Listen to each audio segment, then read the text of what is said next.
আব্বাজান শুনে রেখে দেন, আমি বিস্তার করে বলার সময় পাবো না, তাহলে দাস দাসীদের সাথে সৎ ব্যবহার করতে বলেছেন নবী। ও ছেলেরা, ও যুবক জনেরা, ও মা বোনেরা শুনে রেখে দেন, ওই মজলিসে ওই জায়গায় বসে আমার নবী অনেক বক্তব্য দিয়েছিলেন। ওই বক্তব্যগুলো দেওয়ার মতো সময় আজকে আর পাবো না। আহারে, আল্লাহ পাকের নবীকে ওইখান থেকে তুলে নিয়ে আম্মা জান আয়েশার গিরিগে আবার আনা হলো। আহারে, আমার নবীর এত শরীর খারাপ, আবার বিশ্ব নবী চলতে পারেন না। আহারে, আল্লাহ পাকের নবী ওই হুজরাতে বসে নবী নামাজ পড়েন। আমার নবী ডেকে বললেন, ও আমার আয়েশা, তোমার আব্বা জান আবু বকরকে একটু খবর দাও। আবু বকর আমার কাছে আসো। আবু বকর সিদ্দিক হাজির হয়ে গেলেন। আম্মা জান আয়েশা সিদ্দিকা রাদিয়াল্লাহু তাআলা আনহা খবর দিলেন, আবু বকর বিশ্ব নবীর দরবারে হাজির। আহারে, আল্লাহ পাকের নবী ডেকে বললেন, ও আমার আবু বকর, তুমি আমার বাল্য বন্ধু, তুমি আমার হিজরতের সাথী। ও আবু বকর, আমার গায়ে এত জ্বর, আমার কপালে একটু তুমি হাত দাও। হযরত আবু বকর বিশ্ব নবীর কপালে যখন হাত দিয়েছে, কপালে যখন হাতটা দিয়েছে, হঠাৎ আবু বকর হাতটা তুলে নিলেন। আবার সোনার নবী আর বিশ্ব নবী ডেকে বলেন, ও আমার আবু বকর, তুমি আমার কপালে হাতটা দেওয়ার পরে তুমি হাতটা এমন করে তুলে নিলে। ও আবু বকর, একবার তুমি আমাকে জানাও, হাত তুমি কেন রাখতে পারলে না? আবু বকর কেঁদে ফেললে, ইয়া রাসূলুল্লাহ গে, ইয়া হাবিবাল্লাহ, হুজুর গো, আমি হাত রাখতে পারলাম না। আপনার গায়ে এতটা জ্বর, এতটা গরম, আমি ইতিপূর্বে অনেক অনেক জ্বরগ্রস্ত রোগীদের গায়ে আমি হাত দিয়েছি। হায় নবীজি গো, আমি এতটা জ্বর অনুভব করিনি যে জ্বরটা আপনার গায়ে আছে। আপনার গায়ে এত জ্বর। আহারে, আবু বকর কাঁদে, আবু বকর চোখের পানি ফেলায়। আমার নবী ডেকে বলেন, ও আবু বকর, আমার এত কষ্ট হয়। ও আবু বকর তুমি শোনো, ও আবু বকর তুমি জেনে রাখো। ও আবু বকর, ওই ইহুদি মহিলা যে আমাকে বিষ পান করেছিল, গোস্তের সাথে যে বিষ পান করেছিল, সেই বিষের ক্রিয়া আমার শিরা উপশিরা যেন কেটে দিচ্ছে। আবু বকর, ওই বিষের জ্বালা আমি বিশ্ব নবী সইতে পারি না। আহারে, আবু বকর সিদ্দিক আমার বিশ্ব নবীর দিকে চেয়ে আছে। আমার বিশ্ব নবী রহমাতুল লিল আলামিন আবু বকর ডেকে বললেন, ও আবু বকর, এমন করে কেঁদো না। আবু বকর, এমন করে চোখের পানি ফেলো না। আল্লাহ রাব্বুল আলামিন আমাকে যে কষ্টটা আমার যে হচ্ছে, ও আবু বকর, যে আল্লাহ রাব্বুল আলামিন আমাকে এতই সম্মানিত করেছে, ও আবু বকর, ময়দানে মাশারে আমার আল্লাহ রাব্বুল আলামিন হাসরের মাঠে একমাত্র একটাই শুধু পতাকা হবে। ও আবু বকর, ওই পতাকার ঝান্ডা তোমাদের নবী বিশ্ব নবীর হাতে দেওয়া হবে। ও আবু বকর, তুমি জানো না হাউজে কাউসারের পানির দায়িত্ব আল্লাহ পাক আমাকে দিয়েছে। ও আবু বকর, তুমি জানো না ওই ময়দানে মাগাসারে আমার আল্লাহ রব্বুল আলামিন সর্বপ্রথম আমার উম্মতিদেরকে আগে জান্নাতে পাঠাবে। আর একটু মন খুলে বলুন ওয়াক্কার। এই জন্যে আমার এত কষ্ট হচ্ছে, তাতে কি আছে? আল্লাহ পাক আমার তো ইনাম, আমার পুরস্কার রেখেছে, বড় বড় পুরস্কার। দুনিয়ায় একটু কষ্ট হচ্ছে। আবু বকর কথা বলতে বলতে চলে যায়। আবু বকর কাঁদতে কাঁদতে উঠে চলে যায়। আহারে আল্লাহ পাকের নবী, দিনের নবী আমার রহমাতুল লিল আলামিন আবু বকরকে বলেছিলেন, অন্যান্য সাহাবীদের মাঝে বলেছিলেন, আমি নবী, আমি হাবিবুল্লাহ, আমি যতদিন নামাজ না পড়াতে পারবো আমার আবু বকর নামাজ পড়াবে। আহারে প্রতি ওয়াক্ত দেখা যায় মদিনার মসজিদে নববীতে হযরত বেলাল যখন আযান দেয়, সাহাবীরা মদিনার মসজিদে হাজির হয়ে যায়। আহারে বেলাল আযান শুনে কেউ আর বাড়িতে থাকতো না, মদিনার মসজিদে হাজির হয়ে যেত। সাহাবীরা মনে করত এই ওয়াক্তে যদি নবী না আসতে পারে, অন্য ওয়াক্তে তো নবী আমাদের মাঝে আসবে। এই করতে করতে আল্লাহ পাকের নবী আমার রহমাতুল লিল আলামিন মদিনার মসজিদে নববীতে বিশ্ব নবী আমার নামাজের পাটিতে আর আসেন না। নবীর অত্যন্ত শরীর খারাপ। সাহাবীরা মদিনার মসজিদে এসেছে, বিশ্ব নবীর পিছনে তারা নামাজ পড়বে। আহারে আল্লাহ পাকের নবী, দিনের নবী আমার নামাজ পড়াবে, কিন্তু না না, হযরত আবু বকর সিদ্দিক ইমামতি তো জায়গায় দাঁড়িয়ে হযরত আবু বকর সিদ্দিকের নামাজ পড়িয়ে দিচ্ছে। আবু বকর সিদ্দিক রাদিয়াল্লাহু তাআলা আনহু নামাজ পড়তে দাঁড়িয়েছেন। বিশ্ব নবী রাহমাতুল লিল আলামিন শেষ যে ওয়াক্ত নামাজটা পড়িয়েছিলেন মাগরিবের ওয়াক্ত, আর আবু বকর সিদ্দিক শুরু করেছিলেন ইশার ওয়াক্ত থেকে। এইভাবে আবু বকর 17 ওয়াক্ত নামাজ পড়ায়। বিশ্বনবী রাহমাতুল লিল আলামিন কোন রকমে একবার এসে বসে নামাজ পড়িয়েছিলেন। বিশ্বনবী রাহমাতুল লিল আলামিন সরওয়ারে কায়নাত নবী আমার হযরত থেকে উঠেছেন।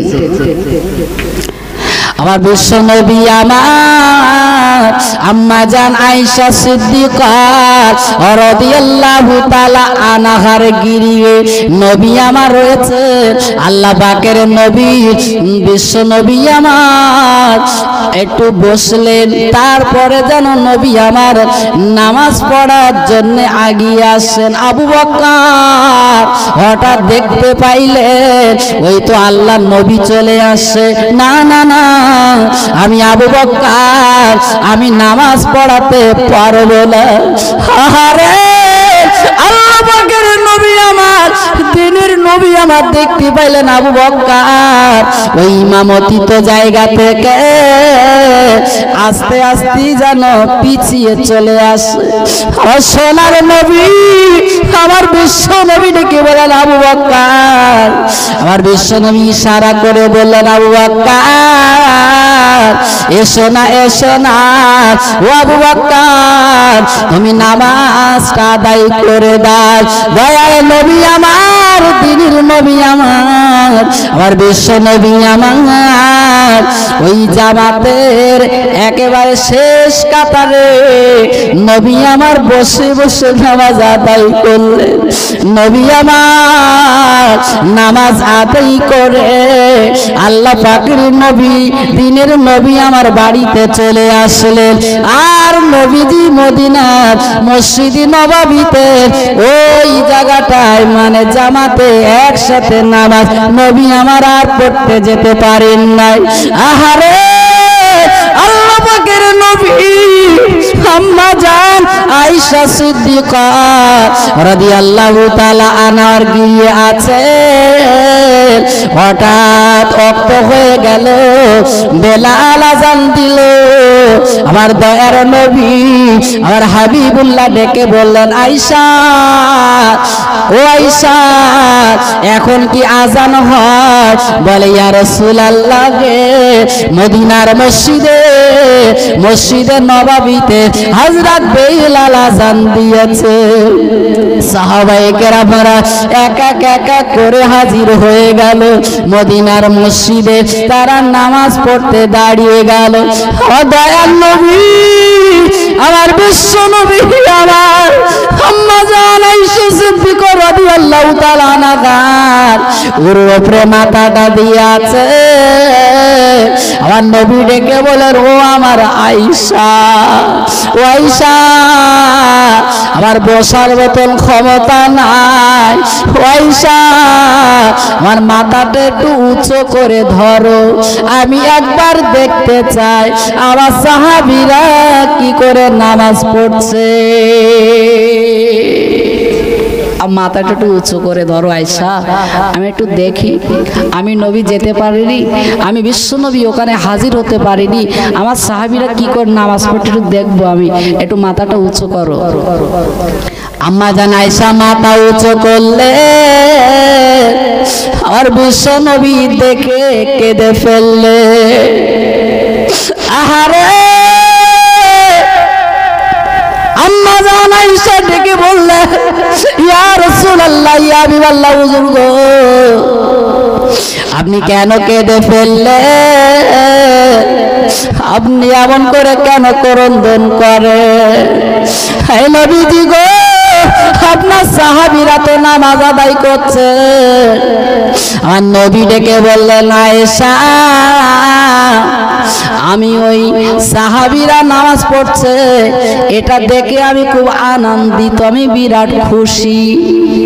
ও নবীজি গো আপনি এত খুশি হলেন, তবে আপনার চোখের পানি কেন বলে? এই নবীজি গো আপনার চোখে কেন পানি বলেন? আমার নবী ডেকে বলেন, আয়েশা এটা আমার দুঃখের পানি না, এটা হলো আমার সুখের পানি। ও আয়েশা তুমি কি জানো না আয়েশা এই নামাজিদের এই নামাজি বানানোর জন্য এক জামাতে এদের আনার জন্য আমি 63 বছরটা আমি নবী কত না কষ্ট পেয়েছি। পয়সা জানো না 40 বছর বয়সে যখন নবুয়ত প্রাপ্ত হলাম আমি আল্লাহ পাকের কলেমা প্রচার করলাম, আমি আল্লাহ পাকের দ্বীনকে নিয়ে মানুষের কাছে হাজির হলাম। আয়েশা তুমি জানো না এমন একটা দৃশ্য আমি বানাবো, তাই এমনই ভাবে জামাতে সব নামাজ পড়বে বলে আমি সারিবদ্ধভাবে আনার জন্য কত কষ্ট করেছি তুমি কি জানো না? আমি কত জীবনে কষ্ট করেছি। আয়েশা শোনো, আয়েশা জেনে রাখো আমি গোত্রের মোড়ল মাতব্বাদের কাছে গিয়েছি, একবার না দুবার না কয়েকবার গিয়েছি। আমি ওদের কাছে আল্লাহ পাকের কলেমাটা নিয়ে হাজির হলাম। ও ভাই, ওরে আমার কওমের ভাই, এখনো তো সময় আছে। তোমরা জানো না আল্লাহ রাব্বুল আলামিন আমাকে নবী করে পাঠিয়েছে, আল্লাহ আমাকে শেষ জামানার পয়গম্বর করে পাঠিয়েছে। আমি এক আল্লাহ পাকের সন্ধান দিতে এসেছি। একবার পড়ে নাও লা ইলাহা ইল্লাল্লাহু মুহাম্মাদুর রাসূলুল্লাহ। ও আয়েশা, তুমি জানো না ওদের কাছে কলেমা নিয়ে গেলাম ওদেরকে নামাজি বানাবো বলে, ওদের এক সারিতে নিয়ে আসবো বলে। ও আয়েশা, ওই মোড়ল মাতব্বারেরা আমাকে শুধু মারলো না, আমাকে জমিনে ফেলে দিল। ও আয়েশা, জানো না জানো না, আমাকে জমিনে ফেলে টান দিল, আমার শরীরে বদনটা কেটে রক্ত বার হলো। ও আয়েশা, সেই কথা আজ আমার মনে পড়ে যায়। আজকে আমি এত সুন্দর দৃশ্য দেখছি, এর পিছনে আমি কত না কষ্ট করেছি। ও আয়েশা, আজকে আমি দেখছি ওরা সব সারিবদ্ধভাবে নামাজ পড়তেছে, আমি এতে কত খুশি। এরাই সারিবদ্ধভাবে নামাজ পড়বে বলে এর পিছনে আমি কত কষ্ট করেছি জানো। ও আয়েশা, তুমি শুনে রাখো, ও আয়েশা তুমি জেনে রাখো, আমার একটা চাচা ছিল, চাচতো চাচা, নাম হলো তার আবু জাহেল।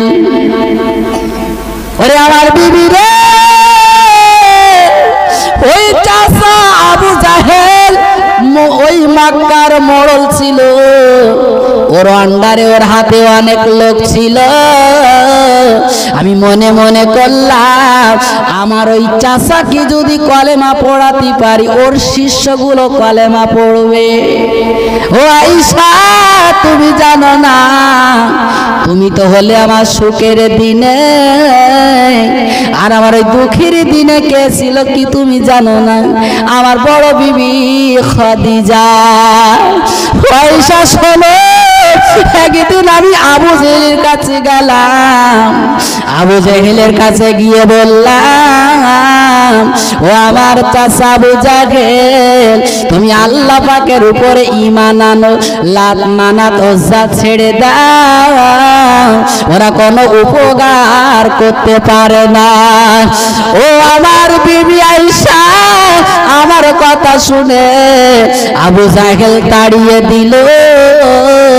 আমি নবী চলে আসলাম, কিন্তু আমার মন বোঝে না, আমি যদি আবু জেহেলের কলেমা যদি পড়াতে পারি, ওর আন্ডারে ওর হাতে ওর শিষ্যরা কলেমা পড়ে তারা মুসলমান হবে।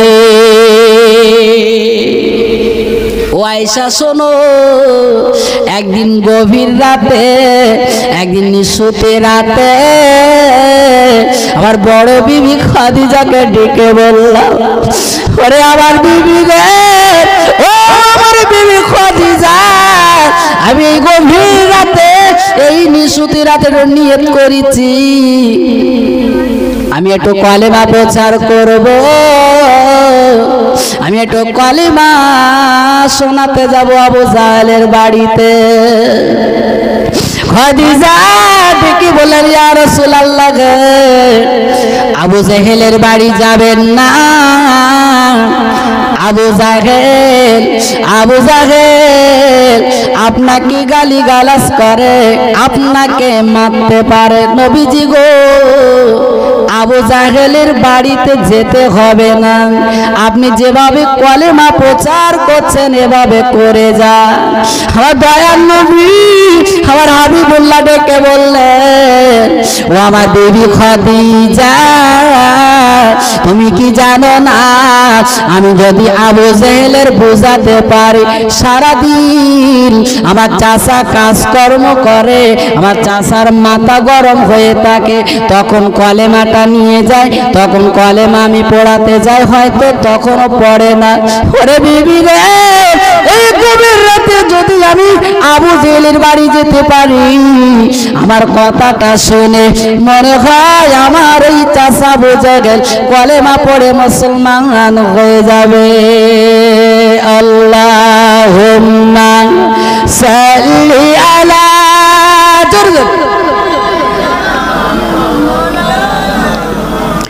ওয়া আলা আলে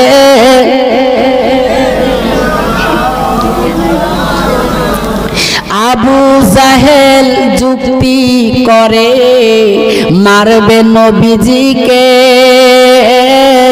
গত খুঁড়ে খবর দিল আমার দয়ার নবীজিরে। এ আবু জাহেল তুই জানিস না রে, এই করিস না রে ভুল, আর কোরআনে তার নামটি লেখা ও যে মুহাম্মদ রাসূল। আল্লাহুম্মা সাল্লি আলা জোর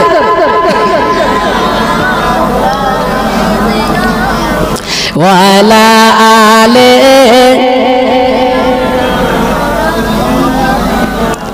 আম্মা জান খাদিজা আমার বিশ্ব নবীকে বলে নবীজি গো, ওই আবু জেহেল কিন্তু শুনবে না, আবু জেহেল আপনাকে মারধর করবে। সোনার নবী আমার, দিনের নবী আমার মারের ভয় করলেন না। আমার নবী ডেকে বললেন খাদিজা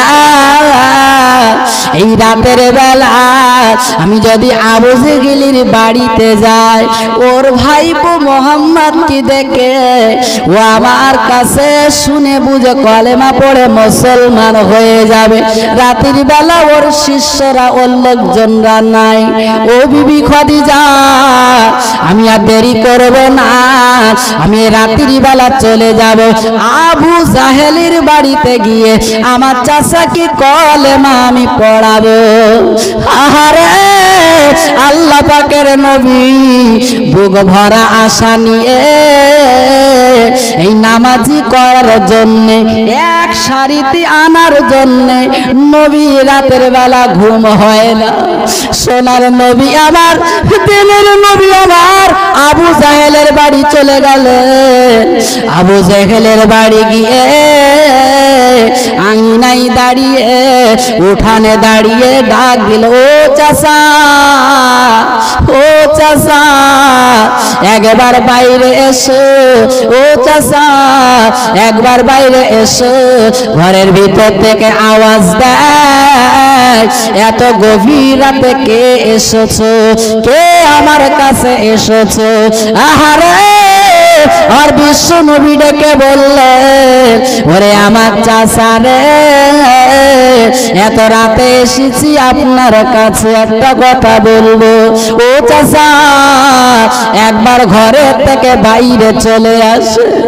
আহারে আবু জেহেল দরজাটা খুলে আমার বিশ্ব নবীকে দেখে, আমার হাবিবুল্লাহকে দেখে বললেন, এ মুহাম্মদ এত গভীর রাতে কেন আমার বাড়ি, কি ব্যাপার বল? নবী আমার হাত দুটো জোড় করে বললেন, চাচা যান, ও চাচা যান, তুমি আমার হাতে কলেমা পড়ে মুসলমান হয়ে যাও। ও চাচা যান, যদি আপনি কলেমা পড়ে মুসলমান হয়ে যান, আপনার হাতে আপনার যত শিষ্যরা আছে, যত দলের লোকজনরা আছে, চাচা যান, আপনার দেখে সবাই কলেমা পড়ে মুসলমান হয়ে যাবে। এই বাচ্চা দুটো তুলে দাও, লাইন যখন দেবে ওদের ডেকে লিও। ও চাচা যান, আমি কেন এসেছি আপনি কি জানেন না? দিনের বেলা হয়তো আপনার অসুবিধা হয়, তাই গভীর রাতে আপনার দরবারে এসেছি।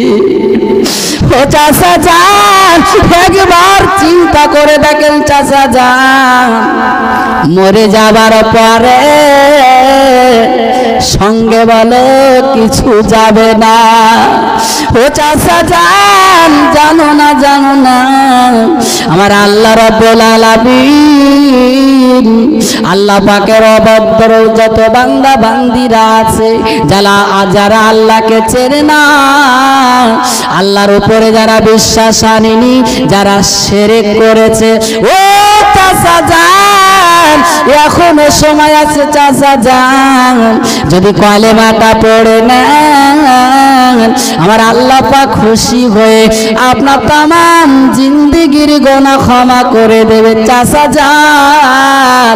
তাই বুক ভরা আশা নিয়ে এই গভীর রাতে হাজির হয়েছি। আগারে আমার বিশ্ব নবীর কথা শুনে আবু জেহেল দেরি করলো না, আমার বিশ্ব নবীকে লক্ষ্য করে বললে, এই ভাতিজারে এত রাতে আমার ঘুম ভাঙিয়ে দিলি, আমার কতটা কষ্ট দিলি, তুই আমার কাছে কলেমা প্রচার করতে এসেছিস, তুই কি জানিস না আমি হলাম মোড়ল মাতব্বার, আমার কথা মতো মানুষ চলাফেরা করে, ওঠা বসা করে, আমি যে ফয়সালা দেই সেটাই সবাই মেনে নেয়।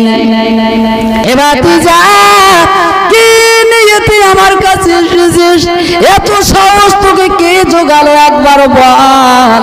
এইসব কথা বলতে না বলতে সোনার নবী রহমাতুল্লিল আলামিনের উপরে আবু জেহেল মারধর শুরু করেছে। আরে আমার বিশ্ব নবীকে ওই গভীর রাতে মারে, আর নবী ডেকে বললাম, ওরে আমার চাচা রে আমাকে মেরো না, তোমার কাছে আমি কলেমাটাই এনেছিলাম একটু পড়বে, তুমি এক আল্লাহর উপরে বিশ্বাস নিয়ে আসবে, তুমি এত করলে না, আমাকে তুমি প্রহার করছো। আরে আল্লাহ ফকির নবীকে তোমার মারলে, আমার দয়ার নবীকে এত মারলে, নবী আমার আবু জাহেলের বাড়ি থেকে রওনা হয়েছে। নবী চোখ দিয়ে পানি গড়ে গড়ে পড়ে, আল্লাহ দরবারে বলে, আল্লাহ আমার চাচা শুনলো না, আমার চাচা আমাকে এত মারধর করলো।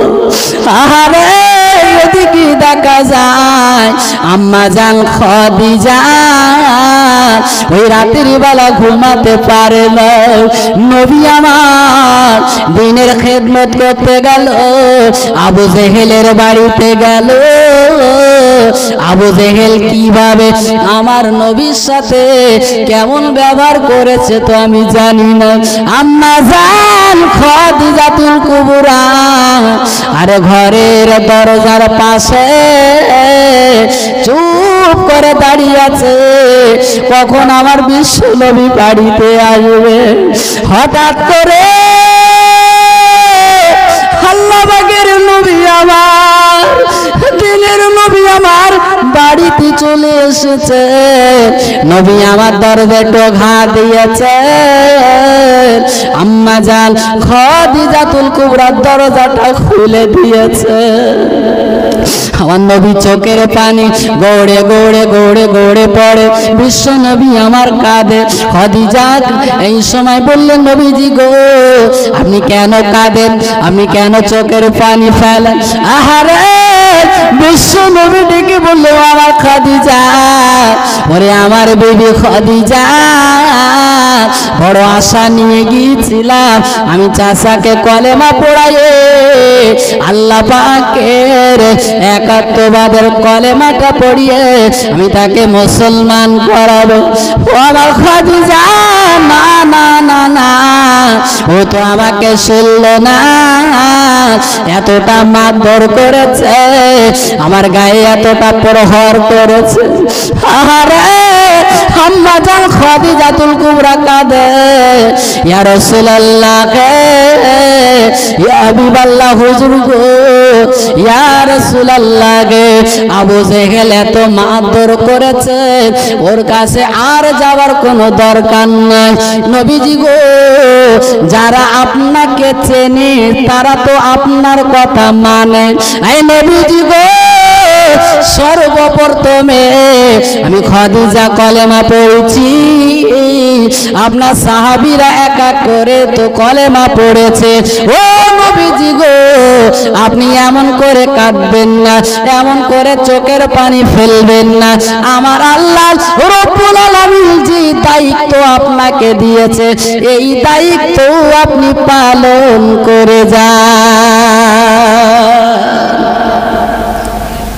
আম্মা জান আয়েশাকে দেখো, আয়েশা কত কষ্ট করেছি জানো, আজকে এইভাবে লাইন করিয়ে আমি ওদেরকে নামাজ পড়া দেখব। এই সারিবদ্ধভাবে নিয়ে আসার জন্যে এক কাতারে একই প্ল্যাটফর্মে একটা দল করার জন্যে, যে দলটা হচ্ছে হিজবুল্লাহ, আল্লাহর দল, এই আল্লাহর দলে আনার জন্যে পয়সা আমার এই পিছনে কত কষ্ট, কত মেহনত তুমি কি জানো না? আজকে তো আমার সুখের দিন, আমার আনন্দের দিন, এইরকম একটা লাইন বানানোর জন্য আমি এত কষ্ট করেছি এর আগে।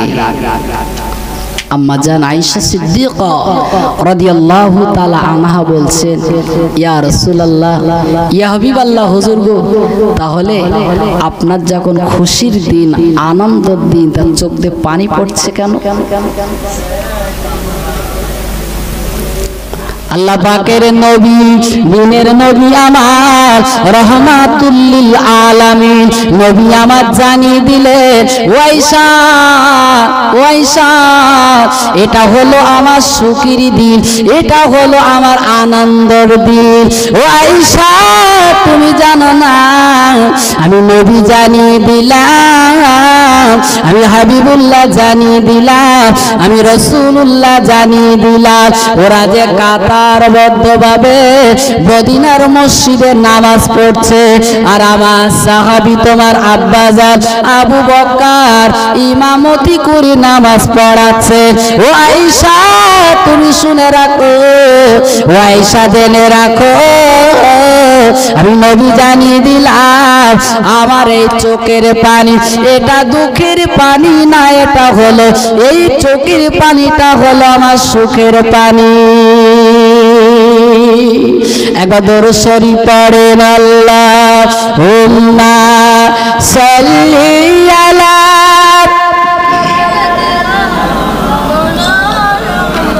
ওয়া আলা আলি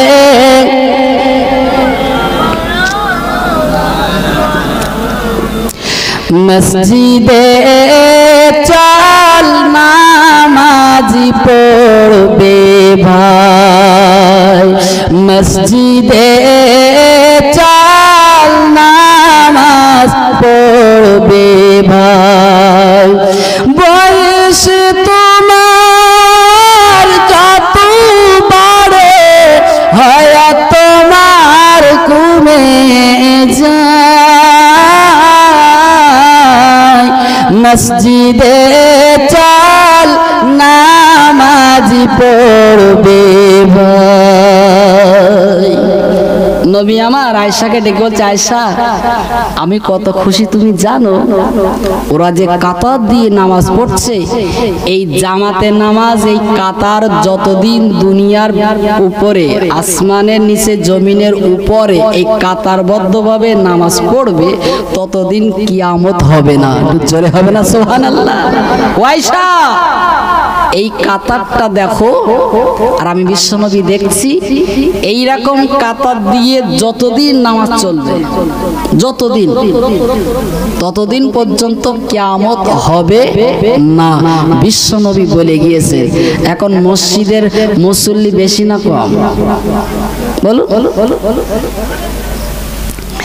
না, মুসল্লি বেড়েছে, মুসল্লি বেড়েছে, কিন্তু সে বলে না, আগে মসজিদ ছিল কাঁচা, তা ইমান ছিল পাকা, এখন মসজিদ পাকা হয়েছে, ইমান কাঁচা।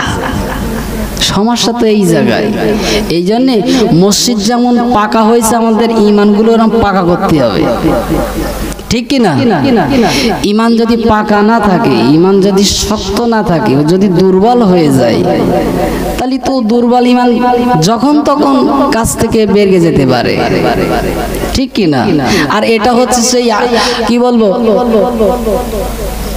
বিশ্বনবী ১৫০০ বছর আগে বলেছে যে এমন একটা জামানা আসবে, এমন একটা সময় আসবে যে ঈমান রাখাটা এত কষ্ট হবে যে আপনার হাতের তালুর উপরে যদি আগুন রাখা হয় কিরকম কষ্ট বলেন দিন, সেরকম কষ্ট হবে।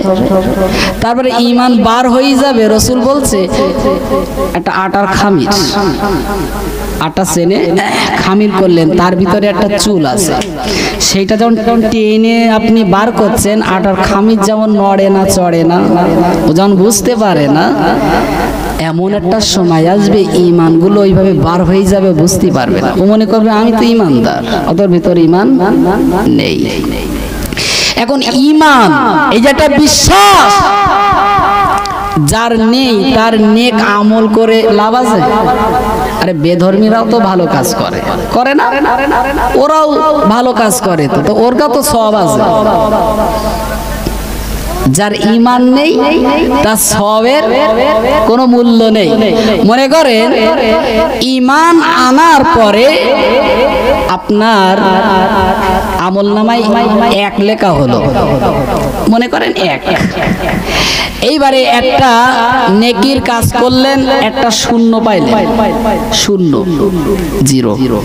আর শূন্যর কোনো দাম আছে? ওর পিঠে যদি কোনো সংখ্যা না থাকে, এখান থেকে শিয়ালদা পর্যন্ত তো শূন্য দিতে দিতে যায়, ওর শূন্য দাম আছে? নেই। যদি 1 বসানো হয় কি হবে? মূল্য আছে না নেই? তাহলে যারা ভালো কাজ করতেছে এদের যদি ঈমান না থাকে, ঈমান মানে 1, আর আমিলুস সালিহাতে এই সৎ কাজগুলো মনে করে 0, তাহলে 1 যদি না থাকে, শুধু ভালো কাজ করেই যাচ্ছে, ও কাজ হবে? ঈমান নেই তো। তাহলে আগে ঈমানটাকে শক্ত করতে হবে। নবী বলছে, আয়েশা এই যে কাতারটা দেখছো, এই রকম কাতার যতদিন থাকবে ততদিন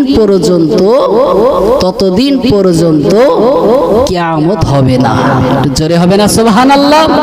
রাসূল আরো বলেছে, আসমানের নিচে জমিনের উপরে আল্লাহ, এই শব্দটা যে খালেস নিয়েতে বলবে আল্লাহর একজন বান্দা, ততদিন পর্যন্ত কিয়ামত হবে না। একটু জোরে হবে না সুবহানাল্লাহ? এক কথায় ঈমানদারদের জন্যই আসমানটা টিকে আছে। আসমানে কোনো খুঁটি আছে? খুঁটি নেই। খুঁটি হচ্ছে কারা? এই ঈমানদারেরা, আলেম ওলামারা, ঈমানদার, হাক্কানি, মুত্তাকিন, আল্লাহ পাকের পরহেজগার বান্দারা, এরাই হচ্ছে খুঁটি। যেদিন আল্লাহ ভোলা হয়ে যাবে, সেদিন ওই আসমান ভেঙে পড়বে। আমার ভাইরা, তাই আম্মা জান আয়েশাকে লক্ষ্য করে বলেন, আয়েশা যে কাতারটা দেখছো, ওই কাতারটা যতদিন থাকবে ততদিন পর্যন্ত কিয়ামত কায়েম আল্লাহ পাক করবে না। আমার ভাইরা, তো আমাদের প্রত্যেকের তো বয়স বেড়েই চলেছে, প্রতি মুহূর্ত পার হয়ে যাচ্ছে, আমাদের আমল নামা থেকে খালি হয়ে যাচ্ছে, বয়স আমাদের বেড়ে চলেছে, হায়াত কমে যাচ্ছে। তাই আমি লিখেছিলাম, মসজিদে চাল নামাজ পড়বে ভাই, বয়স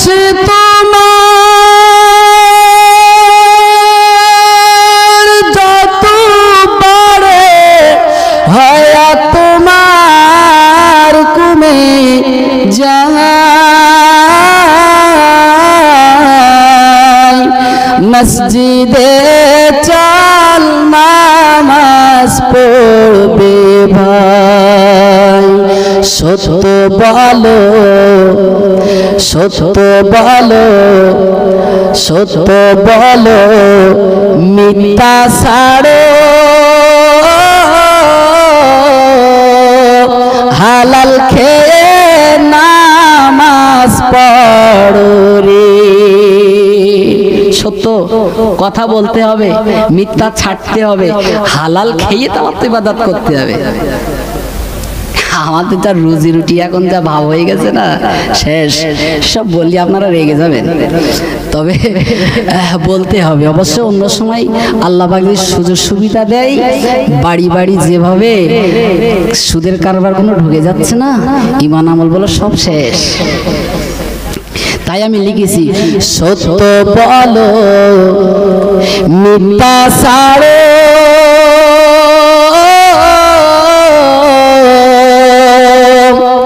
হালাল খেয়ে নামাজ পড়ো রে।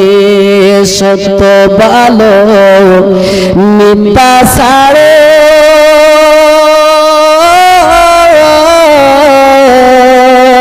হালাল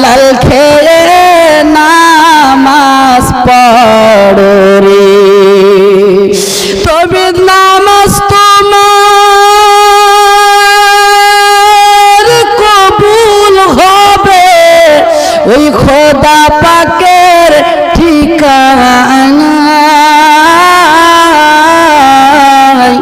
মসজিদে চল নামাজ পড়বে ভাই যাদের জন্যে নামাজ ছাড়ো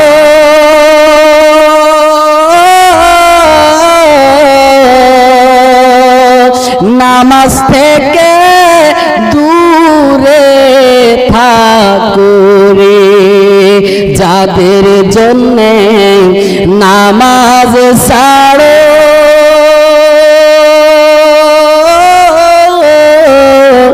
নামাজ থেকে দূরে থাকো রে বুঝবে তুমি মরণ কালে বুঝবে তুমি ভাই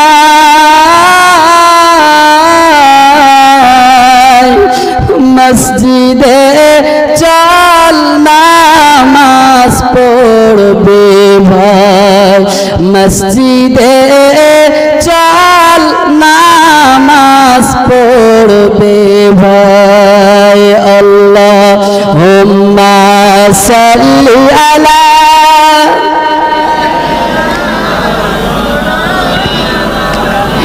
ওয়া আলা আলিহি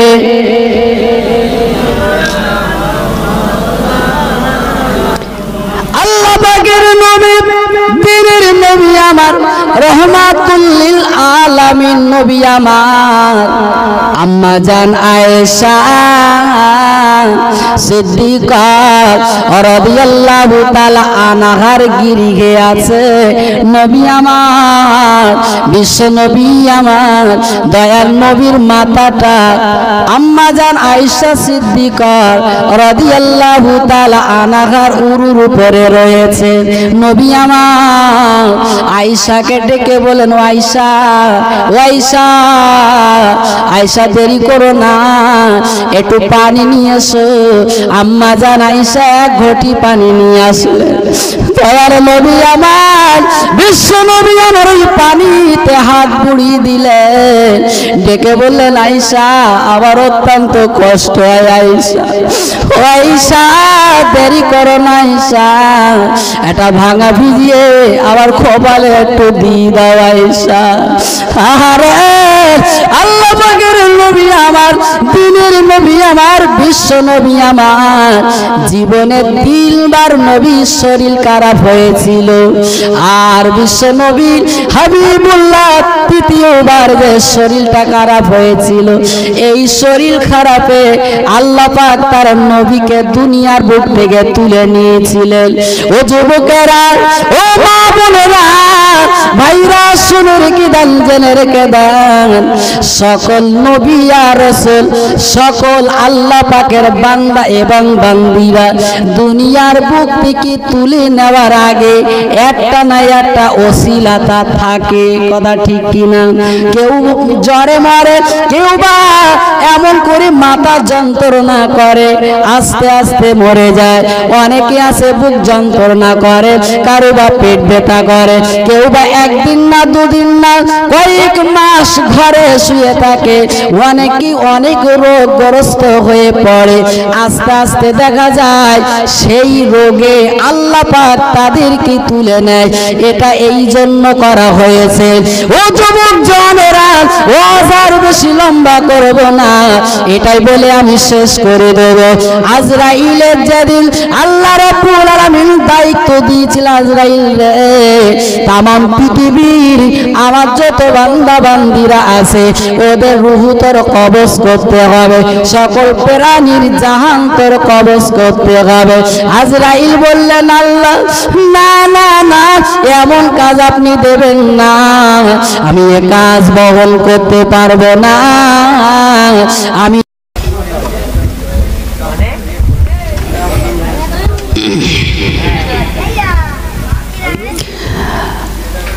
আসসালামু আলাইকুম সবাই ভালো আছেন?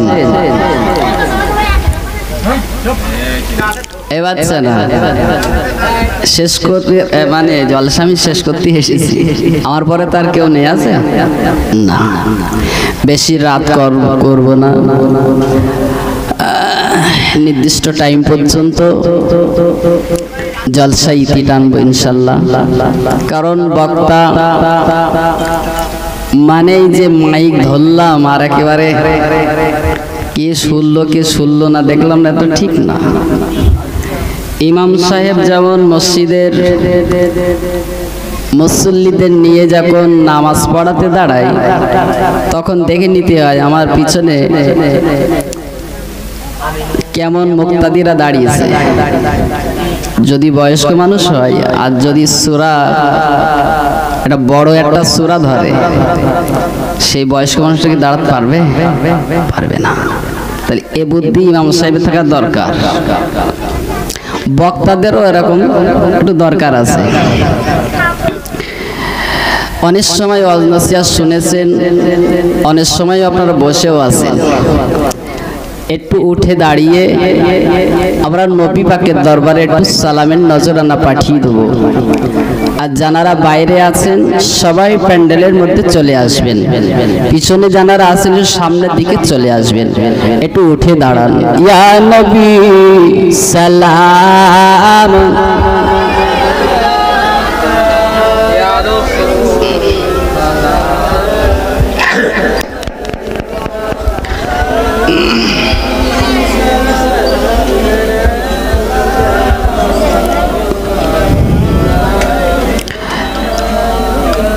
যারা প্যান্ডেলের বাইরে আছেন সবাই মজলিসের মধ্যে চলে আসুন। মজলিসের ভিতরে আসলে আল্লাহ পাকের রহমত হবে, কেউ এই রহমত থেকে বঞ্চিত হয়ে দূরে থাকবেন না। নিয়ত করে যখন এসেছেন যে জলসায় যাচ্ছি, তাহলে প্যান্ডেলের মধ্যে আসুন। আর যদি নিয়ত না থাকে তা সকাল সকাল শোভা ভালো তার বাড়ি গিয়ে। তো আমি বলতে চাই রাগ না করে সবাই মজলিসের ভিতরে চলে আসুন, একটু আওয়াজ করে একদম সন্ধ্যা রাত্রের মতন আওয়াজ করে একটু বিশ্ব নবীর দরবারে একটু সালামের নজরানা পাঠিয়ে দেই। একটু আওয়াজ করে বলুন, ইয়া নবী সালাম আলাইকা ইয়া রাসূল, ইয়া হাবিব সালাম সালাওয়াত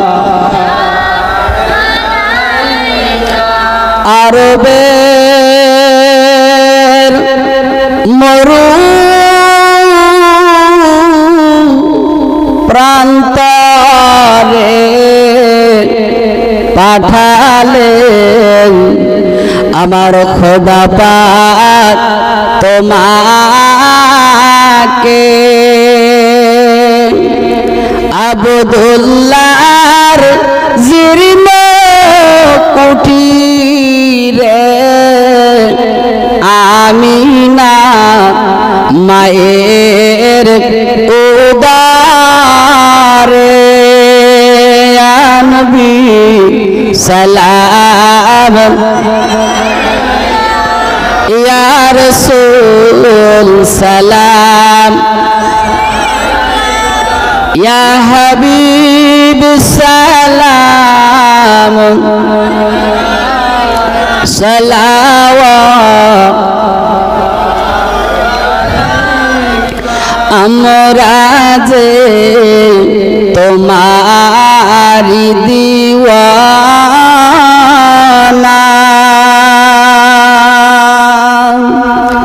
আমরা যে তোমারি ঠিকানা, কবে যাব সোনার মদিনায়, পাঠালাম সালামের নজরানা। ইয়া নবী সালামুন আলাইকা ইয়া রাসূল ইয়া হাবিব সালামুন আলাইকা সালাওয়াত নবীজির আব্বা আব্দুল্লাহ নবীজির আম্মা আমিনা আমার নবীজির দুধমা হালিমা আমার নবীজির রওজা সোনার মদিনা ইয়া নবী সালামুন আলাইকা ইয়া রাসূল ইয়া হাবিব সালামুন আলাইকা সালাওয়াতুল্লাহ আলাইকা সকলে বসে পড়ুন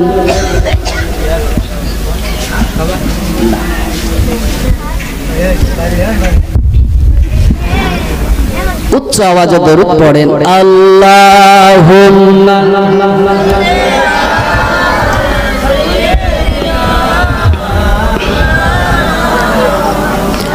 ওয়ালা আলে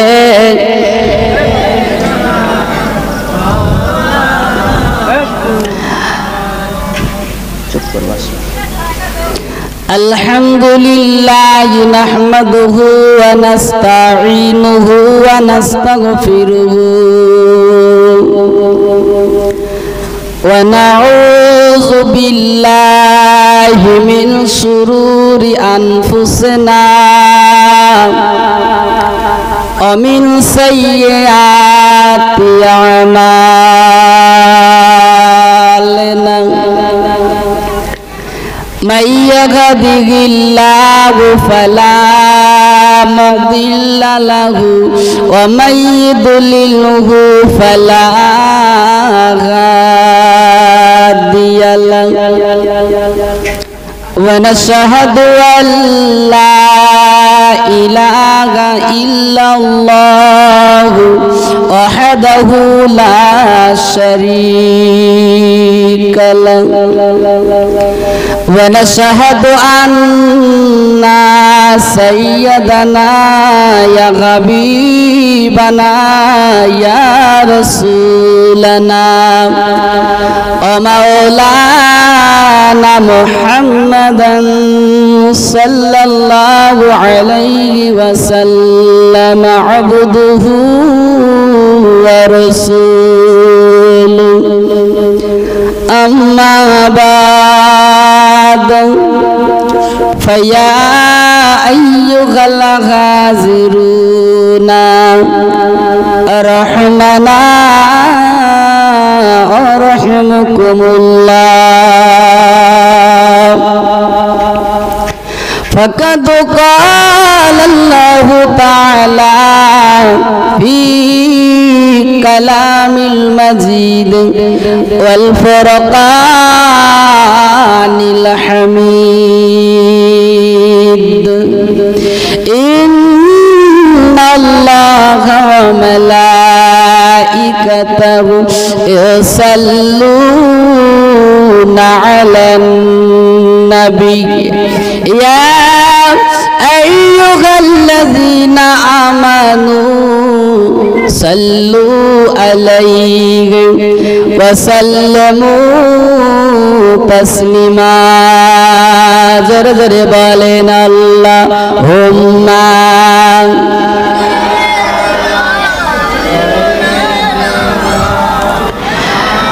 ওয়ালা আলে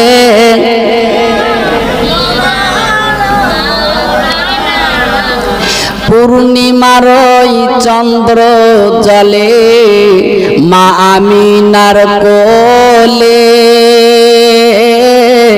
আদর করে চুমা দেয় মা ও যে ছেলেরি কপালে আল্লাহুম্মা সাল্লি আলা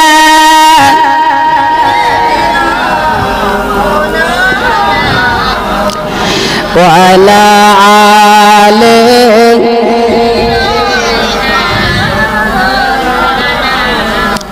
ছয় বছরের শিশু নবী ও যে নবী মুহাম্মদ মায়ের কোলে বসে আছেন যেন সোনার চাঁদ পূর্ণিমার চন্দ্র জলে মা আমিনার কোলে আদর করে চুমা দেয় মা ও যে ছেলেরি কপালে আরো জোরে বলেন আল্লাহুম্মা সাল্লি আলা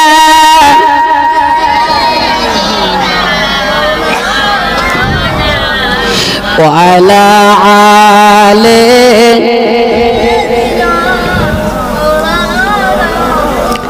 আমার সাথে বলেন সাল্লু আলা মুহাম্মাদিন সাল্লু আলা মুহাম্মাদ হরদম জাবান এসে নিকালো পাখনা মে মুহাম্মাদ আল্লাহুম্মা সাল্লি আলা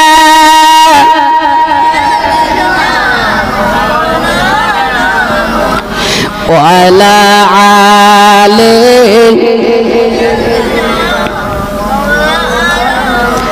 আমার সাথে বলেন হাসবি রব্বি জাল্লাল্লাহ আরো জোরে বলেন হাসবি রব্বি জাল্লাল্লাহ মা ফি কলবি গায়রুল্লাহ নূর মুহাম্মদ সাল্লাল্লাহ লা ইলাহা ইল্লাল্লাহ লা ইলাহা ইল্লাল্লাহ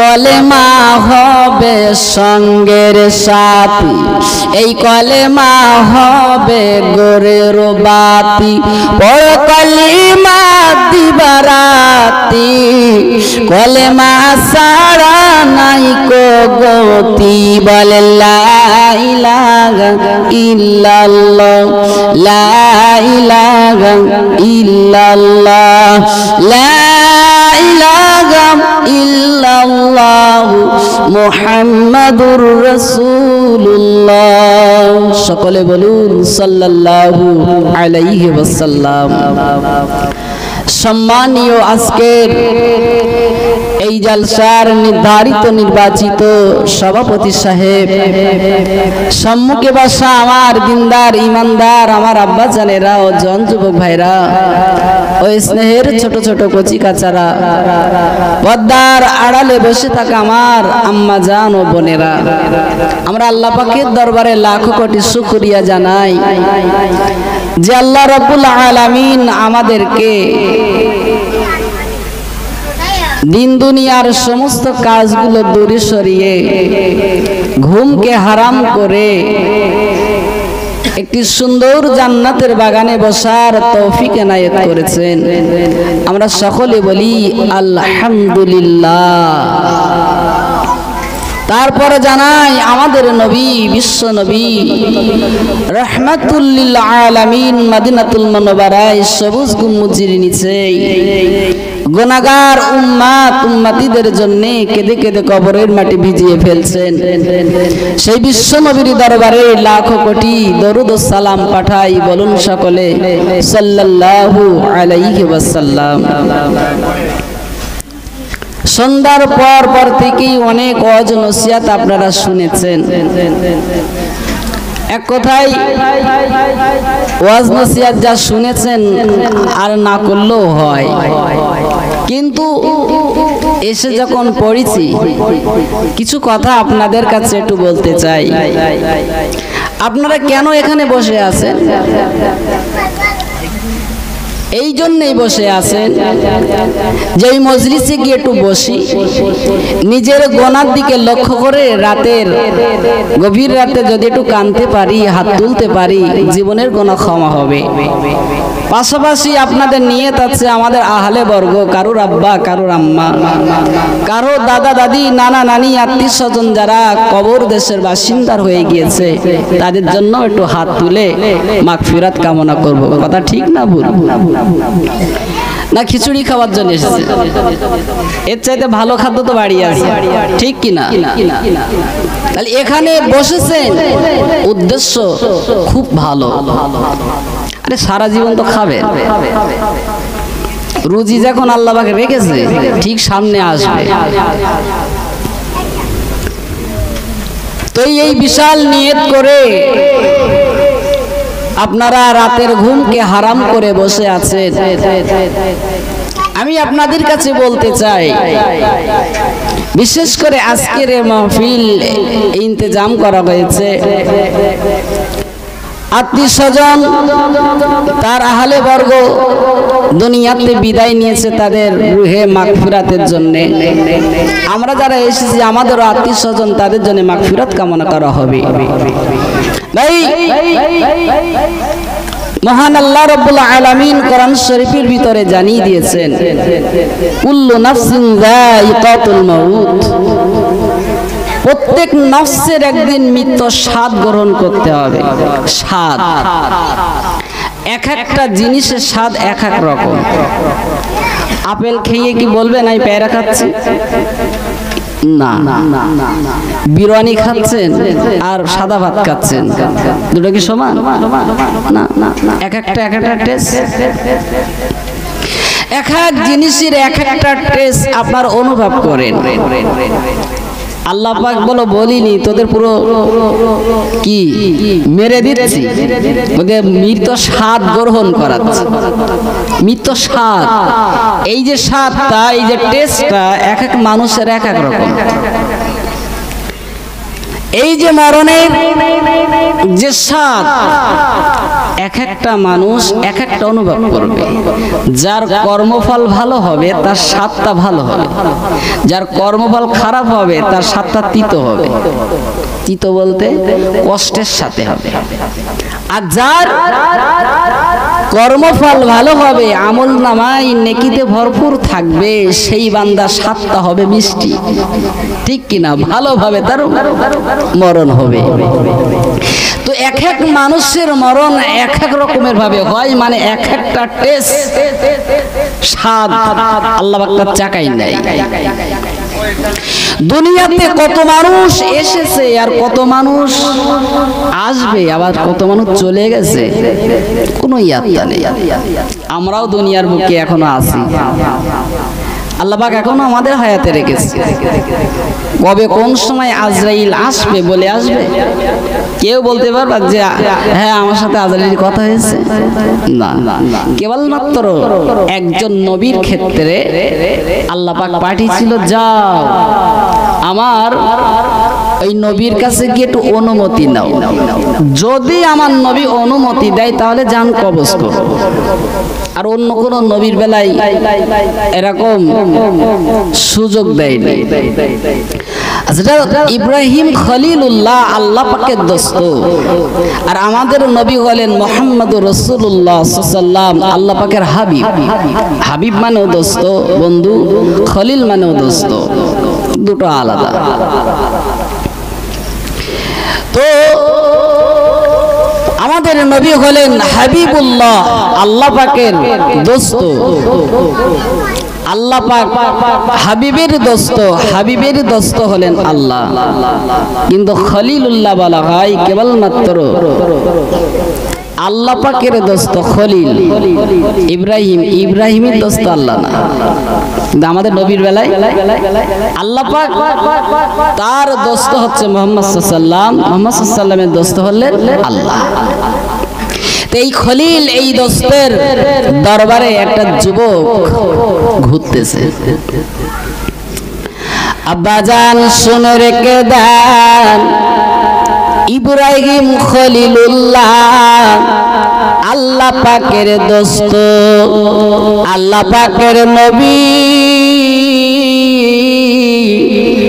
ওই যুবক বান্দার দিকে চেয়ে বললেন, ভাই এ যুবক ছেলে রে, আমার দরবারে এমন করে কেন তুমি ঘুরতেছ বলো? কোনদিন তো তোমাকে আমি দেখিনি।